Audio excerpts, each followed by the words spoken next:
Today on CityCast Philly, there's new research from the real estate brokerage company Redfin that says first-time homebuyers in the Philly region need to make more money than they did last year if they want to buy.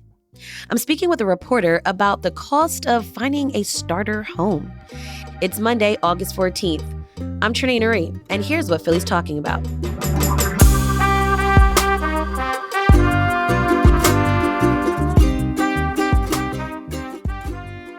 Aaron Moselle, you're the housing and community development reporter for WHYY's PlanPhilly. Glad to have you back on the show. Yep, my pleasure. Aaron, I've seen my mom and close friends go through so much when it came to buying their first homes. This normally can be a very long process for some people. It gets emotional and definitely can be taxing on your wallet, right? Absolutely. Yeah, especially now. Yeah. So I'm wondering, is now a good time for first-time home buyers to get their starter home? I think that depends on who you talk to. All the reporting that I have done and all the folks that I've spoken to who are not realtors, I should say, don't necessarily point to it being a great time. You have high mortgage rates that are now around 7% for a 30-year fixed mortgage, which is the standard mortgage most people get, which is essentially the interest rate on your loan that enables you to buy your house. And at the same time, you still have homes that are overvalued. So prices have cooled, but they haven't really come down in a notable way. And so that combination has created a real affordability crisis. And it's also created an inventory crisis because folks who normally would be moving into another home, people who are already homeowners, they're not going anywhere, at least not as much, because a lot of them have lower mortgage rates that they locked in or refinanced during the pandemic. And they don't want to see their monthly mortgage payments double or more. And so they're staying put. And so there are just less houses on the market.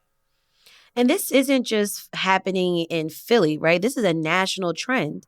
This is national, and actually in some ways, Philadelphia is faring better than other places where prices shot up tremendously during the pandemic and really still have not come back down to earth. Philly being a poorer big city, the poorest big city in the country, prices have remained high, but not quite as high. So during the pandemic, when housing prices went way up, we didn't go up as high. And so at the moment, we're not as expensive as other places. However, the wrinkle to that is that because we haven't gone up so high, folks from New York, folks from DC, they are moving into Philly and with their New York and DC incomes. And that has pushed up prices to a certain extent, making it harder on people, particularly first-time home buyers. Got it. And real quick, what did the Redfin report look at? The Redfin report looks specifically at how much money a household would need to make or a person would need to make to afford what they're calling a typical starter home. And that's roughly defined as sort of a home that's in the bottom third in the range of prices. So your cheapest houses on the market. And what they found was that in Philly, in particular, that it is now people have to earn a bit more. I think it was 12% higher than it was. It went from spring to spring. So it's 12% within that range. Nationally, it's a little bit higher. The jump was about 13%. But if you go out, into the Philly burbs like Montco or Bucks, that growth was 20%. And people have to earn over $80,000 to afford a starter home. Whereas in the Philly metropolitan area, we're talking about north of $30,000. Gotcha. Okay. And I was going to say, speaking of the burbs, growing up in this area, it seemed like Montgomery and Bucks and Chester counties tended to be more expensive. Is that what we're still seeing now? Yeah, if you look at the research from Redfin, it's certainly more expensive. The median cost of a home is much higher in the burbs at this point. And so folks need to earn more money to afford even a starter home, given that fact. So by that metric, Philly is faring better. But for a first-time home buyer, not such great news.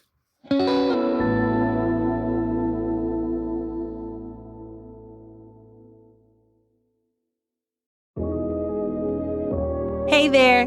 We've got a different kind of news to share.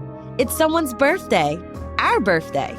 CityCast Philly is turning 1, so we had to have a party. Join us on August 30th at 6 p.m. at the Indy Hall Clubhouse in Northern Liberties. We're going to tape an episode of the show featuring Conrad Benner of the Block Streets Department, Afia Tucker from the Trace, and CityCast Philly arts and culture contributor Charles Tyson Jr. Then we're going to hang out for a bit, have some drinks and refreshments for you. And guess what? It's all free. But to get in, you have to let us know you're coming. Head over to the link in our show notes or visit tinyurl.com/ccphilly to RSVP. Can't wait to see you.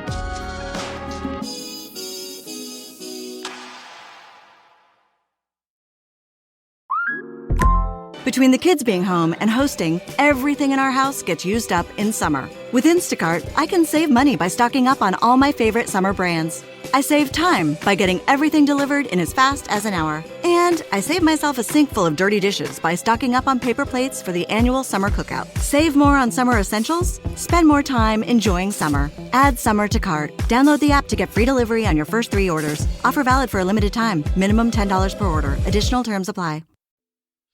Aaron, you have followed folks who are looking for their first homes. What have they told you? How has it been for them? Yeah, there's a lot of frustration, as you might imagine. If you talk to people who are renting now and are really at a stage where they're ready to buy and want to buy, they're feeling kind of stuck because the amount of money that you used to need to get a house is much higher now. The mortgage rates are much higher. And so, you see a lot of renters who are just staying put until something shifts in the market. Either mortgage rates come down or the prices come down. But to have overvalued homes and have high mortgage rates is just sort of a 1-2 punch that is hard for a lot of people to overcome, especially when you're talking about needing to put down a down payment. And then you have some folks who have taken the plunge and have decided, hey, I know it's not the best time, but I want to own a house and I just want to do this.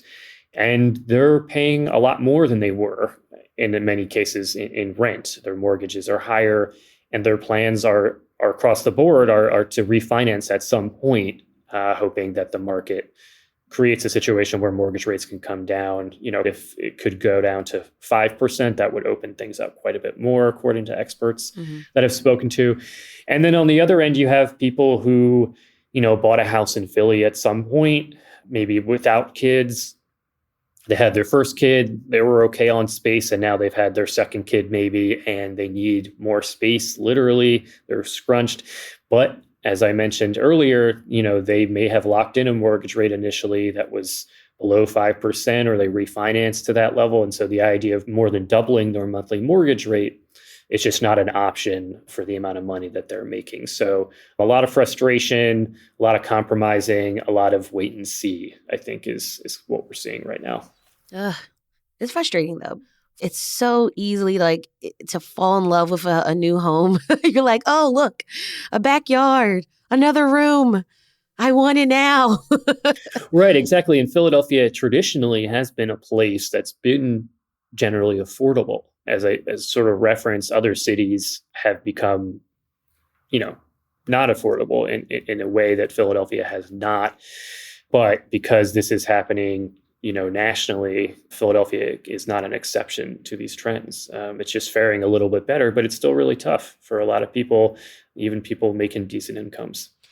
Now, Aaron, I don't know if you remember, but earlier this year, you and we talked about affordability on the show and how the city is starting to lose affordable housing options. Are there programs for first-time home buyers, so renters looking for that starter home? Are there programs or some type of assistance out there to kind of ease the financial pain? Yeah. So as part of a citywide program that they rolled out not too long ago, they did bring back this program that gives some first-time home buyers a pretty serious chunk of change that's supposed to go towards their down payment. I believe it's $10,000. I don't recall off the top of my head exactly what the qualifications are, but it was a very popular program when it initially was there. and very popular when they brought it back. So that's the most significant thing that's happened. And then there are, a patchwork of other programs that can enable you to get maybe 1,000 here or a couple thousand there. So there is some help there, but it's still, even with all that help, you're going to need to come up with a fair amount of money on your own, even if you cobble together some of these programs. Is there a silver lining somewhere here for Philly renters looking to find their starter home? Yeah, it's tough to say, even with all the actions that have been taken at the federal level to try and offset inflation and interest rates. It's unfortunately not budged much when it comes to the housing market. So there is still optimism if you talk to people in this space that things will change. It's just a matter of when. And the best predictions that I've gotten is sometime next year, towards the end of next year. I haven't gotten a recent call on that, but it's going to be a little while, but the hope and the expectation is that things will improve. I don't know if that's a silver lining, but that's what I can tell you. All right. That was Aaron Moselle, housing and community development reporter for WHYY's PlanPhilly. Aaron, thanks so much for joining me on CityCast Philly. Sure thing. Thanks for having me. We'll have a link to Aaron's reporting in our show notes.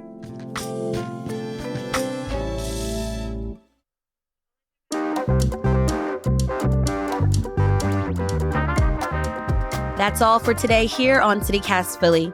If you enjoyed this episode about buying a starter home, tell a friend, rate the show, leave us a review, and hit that subscribe button. Be sure to sign up for our morning newsletter, Hey Philly, to learn more about what else Philly's talking about. We'll be back tomorrow morning with more news from around the city. Bye.